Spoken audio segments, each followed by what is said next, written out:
No one will hear you scream. The house was a labyrinth of shadows and forgotten stories. Emma knew this ever since her grandmother bequeathed it to her. Every floorboard creaked with its own melody, and the wind whistling through the leaky windows sounded like the whispers of old ghosts. Yet it wasn't the house itself that frightened Emma, but the silence that surrounded it. A silence broken only by her own accelerated heartbeat. It was her first night alone in this cursed inheritance. Emma's friends had warned her to throw away the keys and never look back. But she was stubborn, a modern woman who didn't believe in fairy tales. Now, sitting in the dark with only the flickering light of her phone for company, she wished she had listened to them. A sound, sharp and unexpected. It came from outside, from the front yard. Emma held her breath, her fingers clutching her phone. She tried to tell herself it was just a cat rustling through the bushes, but the sound repeated, louder this time, followed by a soft scratching at the window. Emma jumped up, her heart pounding so violently it felt as if it would burst through her chest. She closed her eyes, praying it was just a prank, a bad joke from her friends. When she opened them again, the scratching had stopped. Relief flooded her, but it was short-lived. A new sound, this time from inside the house. A clatter from the kitchen. She wanted to scream, but no sound escaped her throat. Her feet were like lead, her hands trembling as she dropped her phone to the floor. The clatter grew louder, followed by the unmistakable sound of someone tearing drawers open and shut with bare hands. Who was in her kitchen, and how had they gotten in? She ran, blindly, through the dark hallways, past the ghostly shadows cast by the old furniture. Her lungs burned, and tears of panic streamed down her face. The front door, she just had to reach the front door. But as she stumbled down the stairs, she heard it. A soft, mocking laugh echoing in the silence. A laugh that came not from a ghost, but from a human. And it wasn't coming from the kitchen, but from the shadow spreading behind her. Emma froze. She didn't dare turn around. Her whole body screamed to run, but her legs refused. In that moment, she felt a cold breath on her neck, followed by a voice that whispered softly in her ear. "Did you really think you'd be safe here?" She turned. A masked stranger, dressed in a black hooded jacket, stood directly behind her. In his hand, he held a knife that glinted in the faint streetlight. It wasn't the knife that scared her most, but the eyes behind the mask. They were empty, cold, and devoid of any sign of humanity. They were the eyes of a hunter who had found his prey. Emma screamed, a high, piercing shriek that shattered the silence of the house. But the masked stranger only laughed. "Go ahead and scream as loud as you want. No one will hear you. Not here." In that moment, as she felt his knife in her chest, she knew he was telling the truth. She was alone. Alone in this labyrinth of shadows and forgotten stories. Alone with the man who had found her. And she knew that the house, which had once been the refuge of her childhood, had now become her grave. A grave where no one would hear her scream. The story repeated itself, as it always did. There were no more happy endings, only cold, bloody ones, always ending the same way. Emma was next. But who would be next? And when would this gruesome game end? The adrenaline coursed through Emma's veins, but it couldn't dispel the cold spreading from the stab wound in her chest. The pain was unbearable, yet strangely, Emma only perceived it dimly. Her thoughts raced, searching for an escape, a way out of this nightmare. But the masked stranger still stood there, his knife glinting in the faint light, his empty eyes boring into her soul. "You're not the first," he whispered, his voice cool and emotionless. "And you won't be the last." He pulled the knife out with a slow, cruel motion. A scream escaped Emma's throat, this time a gasping, broken sound. She sank to her knees, blood seeping through her white top, spreading like a macabre flower. The killer leaned over her, his mask so close that Emma could smell the foul breath lurking behind it. "This isn't a game, Emma. This is reality. And in reality, you die." His words were like shards of ice boring into her brain. Emma tried to fight back, but her limbs were like jelly. She dug her fingers into the floor, feeling the cold, dirty wood under her nails. Her gaze drifted to the phone she had dropped earlier. It lay just inches away, a small black rectangle that represented her last hope. If only she could reach it. As if the killer had read her thoughts, he stepped forward and crushed the phone with his boot. A soft crunch, followed by a spark, and Emma's last connection to the outside world was destroyed. A wave of despair washed over her. "I like it when they fight," the killer murmured, almost to himself. "It makes it more interesting." He raised the knife again, and Emma closed her eyes. She thought of her friends, her family, all the things she still wanted to experience. One last time, she felt the icy blade, then everything extinguished into a painful darkness. A few hours later, the blue flashing lights of police cars sliced through the night. Sirens wailed through the silence, and the headlights of the emergency vehicles cast long, ghostly shadows on the old house. Detective Miller, a middle-aged man with tired eyes and the burden of countless crimes on his shoulders, stepped out of his car. He knew this site all too well, too often in recent months.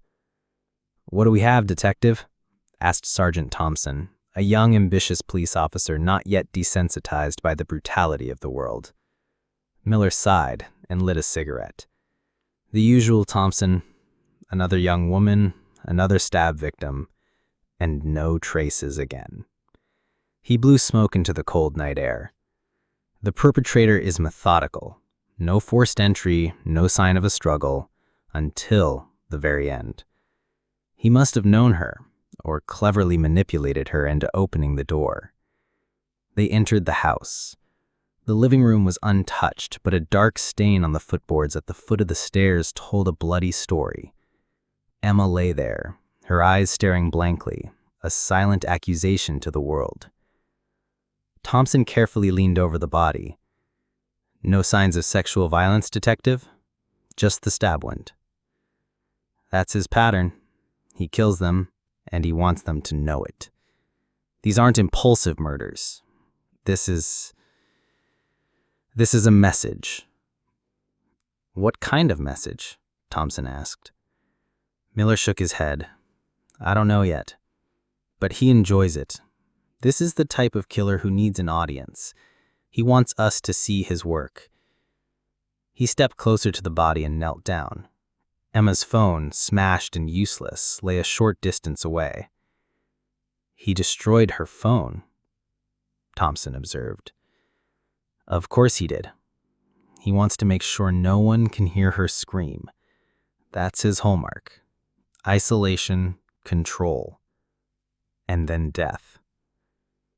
Miller stood up and looked around the room. The house was old, full of nooks and crannies that offered perfect hiding spots. Suddenly he noticed something, a small shiny object shimmering from under one of the old sofas. He bent down and picked it up. It was a small, silver-plated heart-shaped keychain. On the back were engraved initials A.B. Thompson came closer. "What is that, Detective?" Miller turned the charm in his hand. "This is our clue, Thompson. Our first real clue." He thought of the other victims, the other houses, the other empty eyes that had stared at him. It always seemed as if this killer operated in the shadows, leaving no traces, until now. "Check all known addresses of victims from the last few months for the initials AB. Find out if any of the victims or their acquaintances bear these initials." Thompson nodded and pulled out his notepad. Miller looked down at Emma again. The cold in the room seemed to deepen. He knew this killer wouldn't stop. He would continue to kill as long as he found his audience. And that audience was them. The police, the city, the whole damn world that was afraid. He felt an icy shiver run down his spine.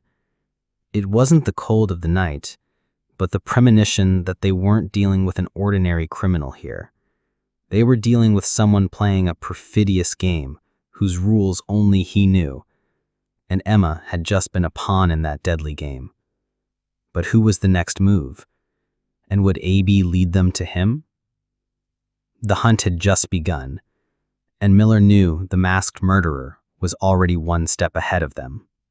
The initials AB haunted Miller's mind, an endless loop of letters that had the potential to put the entire puzzle together.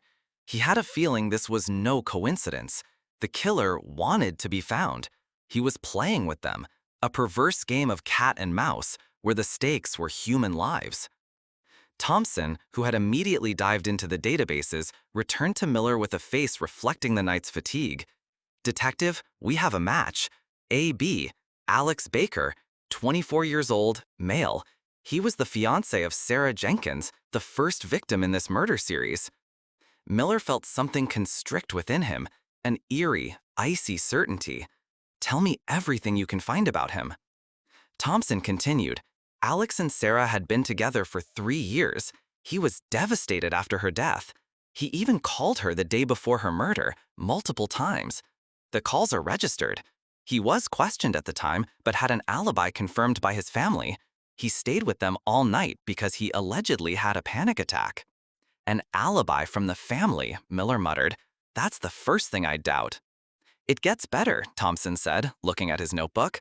"Alex's profession is a restorer. He specializes in repairing old, broken things.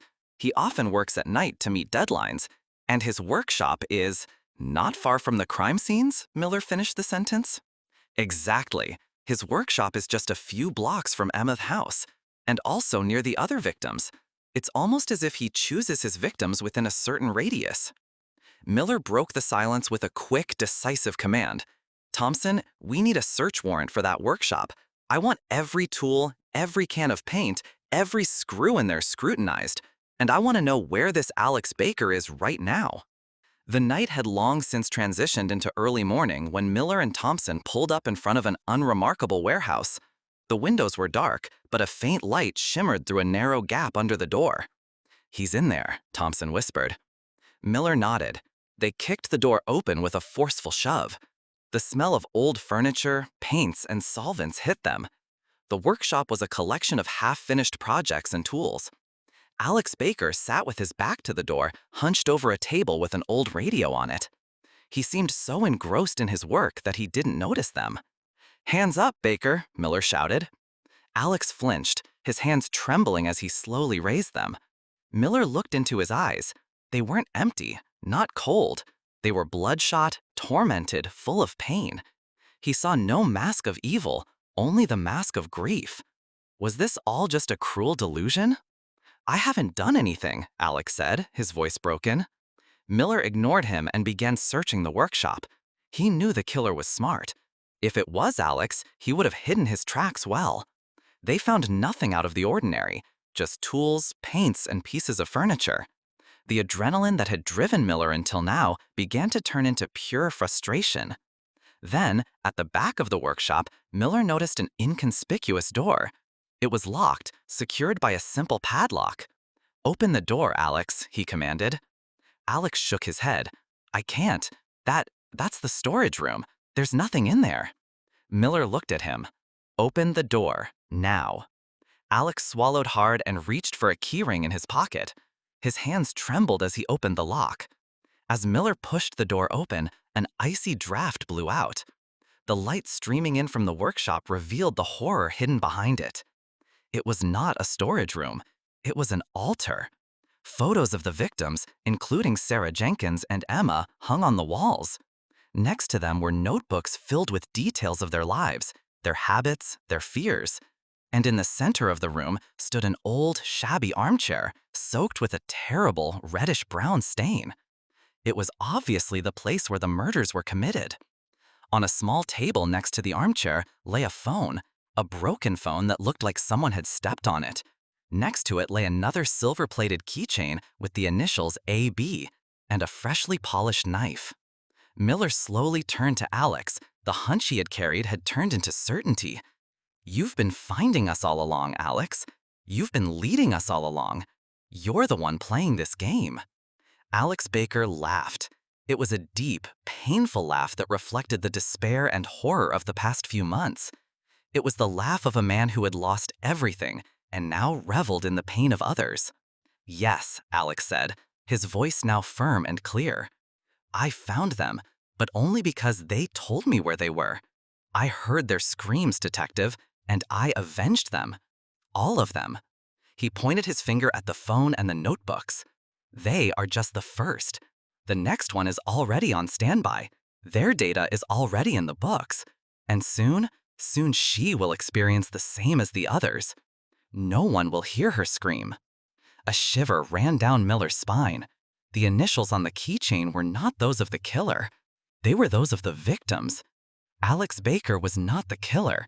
He was the avenging angel, tracing the path of the dead women. And now he had led them to the true perpetrator, to someone hiding in the darkness, amusing himself with people's fear. And that someone was already waiting for his next victim. The truth hit Miller like a punch to the face. Alex Baker wasn't the monster he had been searching for, but a desperate man who had tried to hear the screams of victims no one else seemed to notice. The true killer was an unknown entity, playing a cruel game with the fates of others, while Alex, an unwitting detective, connected the bloody threads of the crime scenes. Miller stared at the phone on the table. Its shattered screen reflected the panic in his eyes. "Who's next, Alex?" he asked, his voice rough with tension. Alex looked at the notebook lying in a corner on a pile of other books. His eyes filled with tears. "I don't know. There are just clues I'm trying to decipher. But I'm too slow. Always too slow." Miller picked up the book, its cover so plain it was almost inconspicuous. On the first page, in neat, accurate handwriting, it read, "Rule number 1, a life for a life. Rule number 2, no one will hear you scream." Then followed a series of encrypted data, numbers that made no sense at first glance, yet Miller felt they were the key to everything. "What is this?" Thompson asked, joining him. "The rules of the game," Miller said, his voice strained. "The killer is playing a game with all of us, with Alex, with the victims, with the police. And Alex, our witness, was our link." The night passed without them finding a hot lead. The encrypted data in the notebook remained a mystery. Miller, Thompson, and a team of forensic experts tried to decipher the numbers and letters, but nothing made sense. Morning dawned, and with it came the exhausting realization that they were no closer to catching the killer. Alex was arrested, not as a murderer, but as a witness. But his testimony wasn't much help. He only knew that the killer chose his victims by turning their lives into a horrific game. 2 weeks later, the city was gripped by panic. Rumors circulated. The news reported a serial killer leaving a trail of horror. Tabloids shrieked with headlines like, "The Screen Killer Strikes Again." And Miller felt time slipping away from him. One evening, sitting alone in his office, weary from the endless hunt, he had an idea. What if the encrypted data wasn't codes, but coordinates? He typed the first set of numbers into his GPS device. The numbers led to an abandoned cemetery, a place littered with old, broken gravestones. A macabre place that would perfectly suit the killer. When he arrived at the cemetery, it was already dark. Fog crept over the graves, and the moon, a pale crescent in the sky, was the only source of light. Miller switched on his flashlight and searched for the spot the coordinates led him to. He found it, a gravestone overgrown with moss. Engraved on the stone was a name, Alex Baker, and below it, a date that stretched into the future. Miller froze. This wasn't a prophecy. This was a threat. The killer wasn't just playing with the victims. He was playing with him, the detective trying to solve the puzzle. At that moment, he heard a sound, a soft scratching coming from the bushes. He turned, his hand resting on the hilt of his weapon. Then he heard a voice, softly emerging from the darkness. "You're on the right track, detective, But you're not fast enough. A man stepped out of the shadows. He wore a mask that concealed not only his face, but also his soul. His eyes, which Miller had seen before, were empty and cold. He was the man who had killed Emma and all the others. "You found us," the killer said, his voice calm, almost bored. "But you didn't stop us." Miller drew his weapon. "Let's see who stops whom here." The killer laughed. It was a soft, cold laugh. "I'm not the one you need to stop. I'm just the voice. The real game, detective, isn't here." He vanished as quickly as he had appeared, into the fog. Miller fired, but the bullets hit nothing but empty air. When he returned to the gravestone, he noticed something he had overlooked before. Engraved on the side of the stone was another date, stretching into the future. And below it, an address he knew all too well. It was his daughter's house address. A shiver of realization ran through him. The killer was no longer an unknown. He was someone who knew him, who knew whom he loved, whom he feared. The killer wasn't just playing with the victims, he was playing with him. And the next victim would be his own daughter if he didn't act fast enough. He ran to his car, panic crawling up his neck, and he knew time was running out. And this time, there would be no one to hear his daughter scream. Miller raced through the night, his cruiser's blue lights cutting through the darkness as if it were a physical barrier. His daughter, Lisa's, address burned into his memory while the adrenaline pushed his pulse to unhealthy heights. The killer's laugh still echoed in his ears. His words, "The real game, detective, isn't here," taking on a horrifying new meaning. He hadn't been the hunter, he was the hunted. He reached the suburbs, a collection of quiet, tree-lined streets where houses stood side by side like a macabre dollhouse. His neighbors' houses were dark, their occupants sleeping unknowingly, while in one of them, a nightmare was taking shape. He parked his car askew on the lawn, jumped out, and ran up the driveway, his hand on the grip of his weapon. The front door was ajar. An icy shiver ran down his spine, dreading the worst. He pushed the door open, and the interior of his daughter's house revealed itself as a scene from a horror movie. Furniture was overturned, vases lay shattered on the floor, and a dark, greasy stain spread across the white carpet. "Lisa!" he screamed, his voice trembling with fear. No answer, only the silence, so loud it thundered in his ears. He moved from room to room, his weapon raised, his eyes searching for his daughter. The kitchen was a complete mess. Cabinets were ripped open, food lay on the floor, a broken cup rested in a dark, greasy stain that froze the blood in his veins. He found her in the bedroom. She lay on the bed, eyes wide open, but she was alive. Her breathing came in short, ragged gasps, her hands smeared with blood, her eyes streaming with tears. "Dad," she whispered, her voice barely a breath. Miller rushed to her, his concern overwhelming his professionalism. He knelt beside the bed. "Where is he? What did he do?" She shook her head, tears pouring down her face. He made me do it." Miller didn't understand. He looked at her hands. They were smeared with blood, but not her own. He looked around and noticed the broken cup. It wasn't just broken. It was shattered into the shape of a human face. And the stain on the floor? It was blood. In that moment, he noticed the notebook lying on the nightstand. It was the same one he had found at Alex Baker's, but this time it was open, and on the first page, in Lisa's handwriting, it read, "Rule number 1, a life for a life. Rule number 2, no one will hear you scream." Miller understood the full horror of the game in that instant. The killer wasn't the one committing the acts, but the one forcing others to commit them. He coerced his victims, who became hunters, by threatening the lives of their loved ones. He gave them a choice: kill, or the person you love most will die. He had found his daughter, but he hadn't saved her. He had turned her into a murderer. The stain on the floor wasn't just blood, it was also a message from the killer that she was now part of the game. "He told me," Lisa whispered, her voice now firm, emotionless, as if she were a robot repeating a program. "He told me I only had one choice. Either me or you, Dad." A cold shiver ran down Miller's spine as he looked into his daughter's eyes. They were no longer the eyes of his child, but the eyes of a victim who had become a perpetrator. He knew what this meant. The game wasn't over. It had just begun. And he, the detective, who had sworn to protect the innocent, was the one who now had to hunt his daughter. Or he would be next. The next to end up in this cruel game where no one could hear the screams until it was too late. Miller sank onto the bed, his hand, still clutching the weapon, trembling uncontrollably.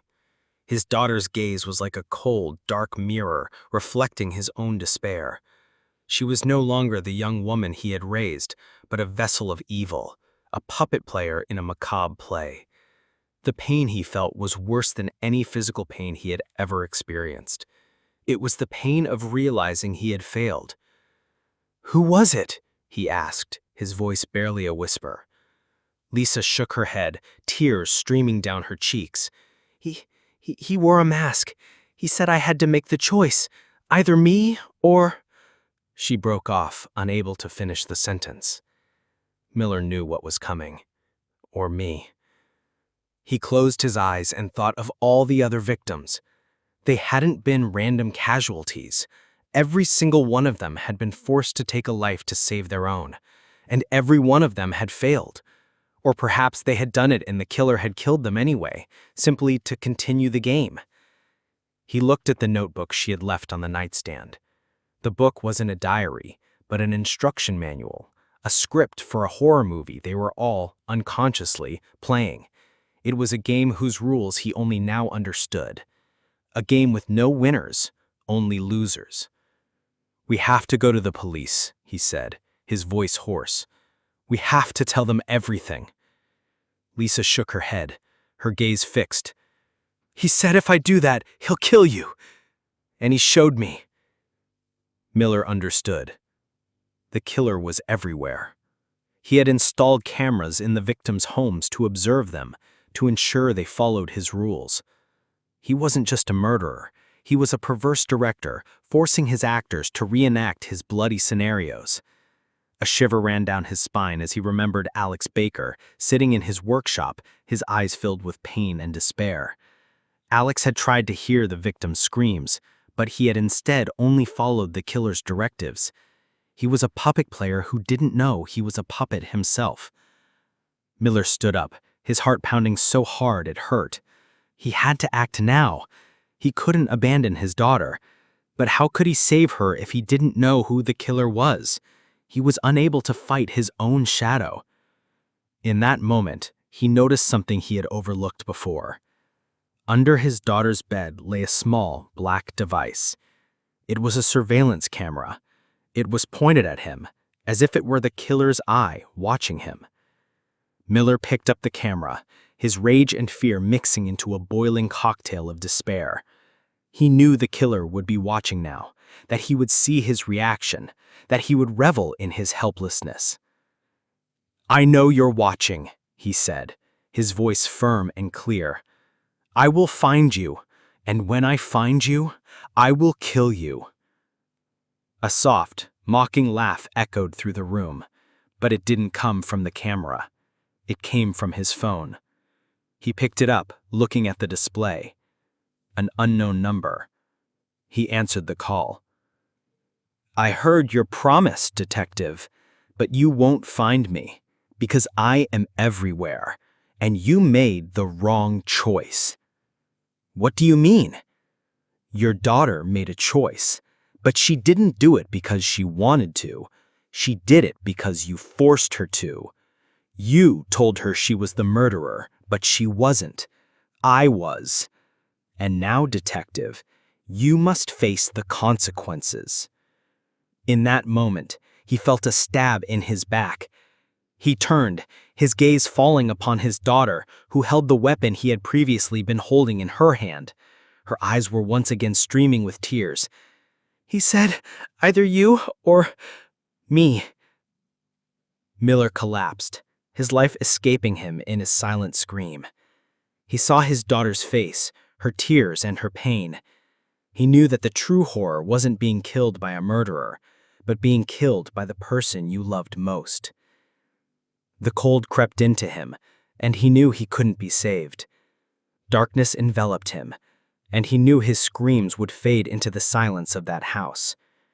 No one would hear them, and the killer, the unseen puppet master, would have his next victims lined up. For the game he played would never end. The world blurred into a reddish haze, mingling with the pain in Miller's back. He tried to hold on, to fight, but strength drained from his body as if it had never been there. His eyes sought his daughter's, gazing into an abyss of despair and horror. She screamed, her hands trembling as she dropped the weapon. It wasn't the killer's laughter that accompanied him to his death, but the horrified scream of his own daughter, echoing in the silence of that room. He fell to the floor, his last thoughts not of revenge or justice, but of his child's lost innocence. The pain of the blade was nothing compared to the pain he saw in his daughter's eyes. That was the true horror the killer wanted to show him. That the monster resides within yourself, if only you're forced long enough. A few weeks later, the city had fallen back into its usual rhythm. The murder spree that had terrorized the population was closed. Officially, Detective Miller had been killed in a fit of passion by his own daughter, who was subsequently transferred for psychiatric treatment. The notebook, the cameras, the entire gruesome truth of the game had disappeared into the depths of police files, dismissed as a case of psychotic paranoia. The killer remained invisible, his tracks erased. Lisa Miller's apartment stood empty. The walls still seemed to echo the screams of that last evening, as the father's pain was carried into infinity by his own daughter's blade. Lisa herself spent her days in a cell, her eyes staring blankly into space, like the other victims before her. She was now one of the puppets in this cruel game. A few streets away, a man sat in front of his computer. His face was invisible, swallowed by the darkness of the room. His laughter echoed softly through the space as he read the latest news about the case. He savored the irony, the coldness of the reports, the ignorance of the people. He had used them all, manipulated them all, and now the game was over. Or perhaps not. He typed on the keyboard and opened a new window. On the screen appeared the encrypted coordinates that would push the next victim family into the abyss. He typed on the keyboard and wrote the words he loved so much. Rule number 1, a life for a life. Rule number 2, no one will hear you scream. He sent the message to a new, unknown number. Another unsuspecting person who would soon be forced to make an impossible choice. A new game had begun, with new rules and new victims. The cycle of terror continued, and no one would be able to stop it. The killer was not just a single man. He was a virus infecting humanity, an echo of fear residing in each one of them. He was the terror that nestled in people's minds, turning them into puppets without will. The killer was everywhere. He was in the darkness, in the light, in the news, in people's minds. He was the fear they all carried within them. He was the horror they created themselves. And he laughed, because he knew the game would never end. He was the true master of fear, and he would always find a new game, new rules, new victims. Because in this world, no one would ever stop screaming. The cold of the room was a physical presence, biting into his bones. He sat in the darkness, the faint light of his computer screen reflecting in his eyes. On the screen ran an endless stream of news reports, all about the same tragedy, a family that had self-destructed. The last report ended with an image of a small, silver-plated keychain inscribed with initials. He laughed, a soft, hoarse sound that echoed in the silence of the room. It was the laughter of a creator amused by his work. He wasn't a murderer in the conventional sense. He was an artist whose brush was human suffering and whose canvas was the broken souls of people. He typed on the keyboard and opened a new file, labeled with the new initials. He filled the file with the details of the new family, their habits, their fears, their secrets. He was a god in this world, an omniscient creator who held the fates of people in his hands. He knew the police would never find him. They were looking for a killer, but they were looking in the wrong place. They were looking for one who committed the acts, but he was the one who orchestrated them. He was the invisible thread connecting the puppets, pulling the strings, playing the music to which they danced. He thought of Alex Baker, of Detective Miller, of all the victims caught in his game. They were all like chess pieces. He moved back and forth until he could let them fall. He was the grand master of this game he played, and he was the only one who knew the rules. At that moment, his phone hummed, an unknown number. He answered the call. "You've dialed the wrong number," he said, his voice deep and calm. "I don't think so," said the voice on the other end of the line. It was a woman's voice, soft but with an iron undertone that pierced through the line. "I think I have the right number. I found you." He laughed, but it was a laugh that choked in his throat. "That's impossible." "I'm not the police," the woman said. "I am a survivor." He fell silent. A survivor? That was impossible. No one had survived. He had made sure of it. "You used me in your game," the woman said, her voice now firm, full of rage and pain. "You forced me to make a choice, but I refused. And now I will make sure you pay." A cold shiver ran down his spine. He was no longer the hunter. He was the hunted. He was trapped in his own game. He was not the master of fear, but a victim himself.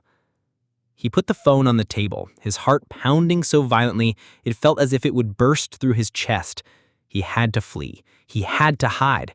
He had to... The door to his room flew open. Two men in black suits stormed in, their faces covered with masks. In their hands, they held tools that seemed to have come from Alex Baker's workshop. The woman on the phone had lied. She wasn't a survivor. She was the next player in his game, but she was playing by her own rules. "Rule number 1, a life for a life," said one of the men, his voice cold and emotionless. "Rule number 2, no one will hear you scream," said the other.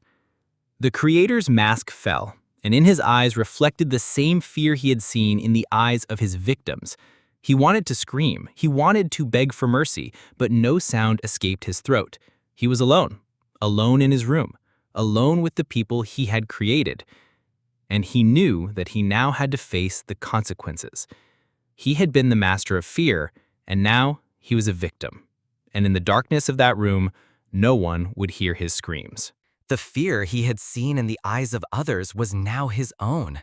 The masks of his attackers, whom he once considered his puppets, reflected his own terror. He was caught in the trap he had set for others. The tools in their hands were not weapons, but instruments of torture. Scissors, hammers, pliers. Tools he himself had seen in the hands of his victims. They were his own creations, now turned against him. "Who are you?" he squeezed out, his voice a mere hoarse breath. One of the men stepped closer, his mask hiding his face, but the coldness of his eyes was unmistakable. "We are the survivors, the people you tried to break, but who refused to play by your rules." He froze. There were survivors? His infallible method was not infallible. He had lied to himself, entangled in the illusion of his own power. The woman on the phone, she was the first who had the courage to resist, and she had found him. "She gave us the rules," said the other man, his voice sounding like an echo from the darkness. "Your rules." He was caught in his own game. He was the Grand Master who suddenly realized the pieces on the board were moving without his control. He was the god who was suddenly dethroned, watching helplessly as his own creation turned against him. The men moved closer, their shadows falling over him like a shroud. Fear crept into him, a cold, sharp needle piercing his heart. He wanted to scream, but the words caught in his throat. He was trapped in his own movie, but this time he wasn't the director, but the main actor in his own horror film. The men began to work on him, their movements precise and cruel. Every tool he himself had used in his scripts was now tested on him. He felt the pain, felt the cold metal on his skin, heard the cracking of his bones.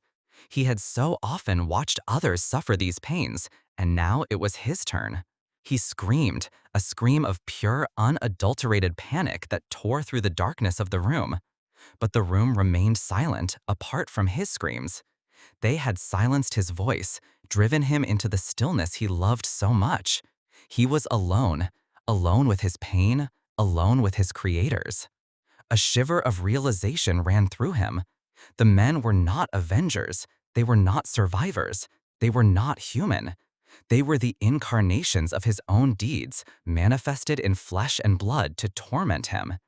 They were the reflection of his own terror, now returned to him. He looked into their eyes, the emptiness he had so often seen in the eyes of his victims. He realized that he was not being hunted by others. He was being hunted by himself. He was the murderer. He was the puppet. He was the victim. And he was also the one who now had to endure the punishment. The pain became unbearable. The darkness swallowed him. But the scream he let out, the scream of panic and terror, still echoed in the silence. A few weeks later, news reports spoke of another suicide, a man who apparently suffered from psychological problems. There were no traces, no signs of a struggle, just an empty room where only the smell of fear and despair lingered. The case was closed. In a psychiatric institution sat Lisa Miller, her eyes empty, yet a smile on her face. She had gotten her revenge. She had freed herself from the darkness that had turned her into a puppet. And now she was free. On the table in the institution lay a notebook she had secretly brought with her. It was filled with a new set of rules. This time, they were rules of revenge. She was no longer a victim. She was a hunter. She was the survivor, and she would ensure that everyone who played this game would pay. She was the new guardian of fear, and she would not stop until everyone who suffered innocently was liberated. The story wasn't over. It had just begun, and the world would soon remember the soft whisper that pierced the darkness. No one will hear you scream. Within the institution, Lisa Miller's world had shrunk to a sequence of silence and clinical coldness. Days slid by, an endless stream of meals, therapy sessions, and the monotonous hum of the air conditioning. Yet a fire had been ignited within her, a burning desire for justice that consumed her soul. She was no longer the frightened daughter forced to make an impossible choice. She was the architect of a new game, one where she wasn't the puppet, but the player. The notebook, hidden beneath her mattress, was her manual, her weapon, her key to freedom. The pages were filled with names, encrypted data, addresses. They were the initials of those who, in the killer's earlier games, had assumed the role of perpetrator. They were the survivors who had hidden in the shadows, fearing the game would begin again. But Lisa would bring the game to them. She began to prepare mentally for her escape. In therapy sessions, she played the role of the traumatized victim perfectly. She cried, she trembled, she recounted the horrors she had experienced, and the doctors, who considered her a psychotic patient, swallowed her lies like sweet pills. She wasn't crazy. She was intelligent, determined, and dangerous. One day, as rain lashed against the windows, shrouding the institution in a gray, melancholic blanket, the time came. She had planned her escape down to the smallest detail. She waited until the night nurse made her rounds and left a window open because the heat in the room became unbearable. The silence of the night was her accomplice. She slipped through the open window, her clothes drenched by the rain, her skin icy cold. But the cold she felt wasn't that of the weather, but of determination. She ran, her father's fear and pain at her back, and the hope of revenge in her heart. She found refuge in an abandoned warehouse on the outskirts of the city, a place filled with old, forgotten stories. There, she set up her headquarters, a labyrinth of computers, maps, and old newspaper clippings. She was no longer a detective's daughter. She was a hunter. Her first task was to find the other survivors. She began to decipher the initials in her notebook, the names of the murderers who had been forced to kill by the original killer. She contacted them, sending them messages she had taken from her father's notebook, messages only they could understand. She found Alex Baker, who had disappeared into the darkness of his workshop after his arrest and release. He was no longer the frightened witness. He was a man driven by revenge, searching for justice. He joined her, becoming her first ally, her first soldier in her war. Together, they found the others, a young woman who had been forced to kill her brother to save her own life, an old man who had killed his wife to protect his daughter. They were all broken souls, but in Lisa, they found a leader who gave them a new hope, the hope of revenge. They were not the heroes in this story. They were the villains forced to fight back, and they would show no mercy. The hunt had just begun, and they had the same goal, to find the killer who had destroyed their lives. They had a name, an address, a target, and they were ready to do anything to achieve it. The world would soon learn that the victim's screams would echo in the silence until they got their revenge, and those who thought they were safe would soon learn that no one would hear them scream when the hunters came. The night was deep as Lisa and Alex sat in a stolen van, the windshield obscured by rain. They parked on a dark side street from where they could observe their next target, an unassuming single-family home in an affluent suburb, the home of John Davies. Davies was the man who had been forced to kill his neighbor to save his own family. In the killer's notebooks, which Lisa had deciphered, Davies had been labeled the obedient. He was one of the perpetrators who had not refused to play by the killer's rules, and now it was his turn. Lisa looked over at Alex. His hands gripped the steering wheel so tightly his knuckles were white. His face was tense, his eyes staring at the house, which lurked in the darkness like a predator. "Are you sure we're doing the right thing?" Alex asked, his voice hoarse with tension. "We're becoming what we're fighting." Lisa looked at him with her cold, determined eyes. "We're not like him, Alex. We're not murderers. We're hunters, and he made us this way." They stepped out of the van, the darkness swallowing them. They were clad in black, their faces hidden by hoods. In their hands, they held no weapons, but the killer's notebook, a cell phone, and a surveillance camera. They had come to play the game by their own rules. They crept around the house and found an open window. It was a mistake the killer's victim had made, making it so easy for him to enter their lives. And now, they would use that mistake against him. They climbed into the house. The interior was a collection of luxury and comfort. It was a home full of happiness, a home that was perfect for destroying. They found John Davies in the bedroom, lying in his bed beside his wife, who was fast asleep. He was not the murderer in Lisa's eyes, but a perpetrator who had made an impossible choice. Lisa attached the camera in a corner of the room so it could record everything. She placed the notebook on the nightstand and turned on the cell phone. She waited. It didn't take long. The phone began to hum. An unknown number was calling. It was the voice her father had heard on the phone, the cold, calm voice of the killer. "Who's there?" whispered Davies, who had been woken by the ringing phone. He glanced at the unknown number, hesitated, and then answered the call. "I have a message for you, John Davies," the voice on the other end said. "Your life, it has a price. And that price..." Davies' eyes widened in fear as he realized what was happening.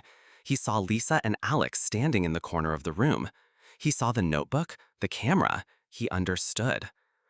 "Who are you?" he whispered, his voice trembling. Lisa stepped out of the shadows. "We are the survivors, and we have come to end the game." "You have a choice, John Davies," Alex said, his voice cold and emotionless, like that of the killer who had once hunted them. "Either you or your wife." Davies' gaze darted between his sleeping wife and the two figures. The same choice he had once made was now presented to him again. But this time, he was the one who had to make the decision.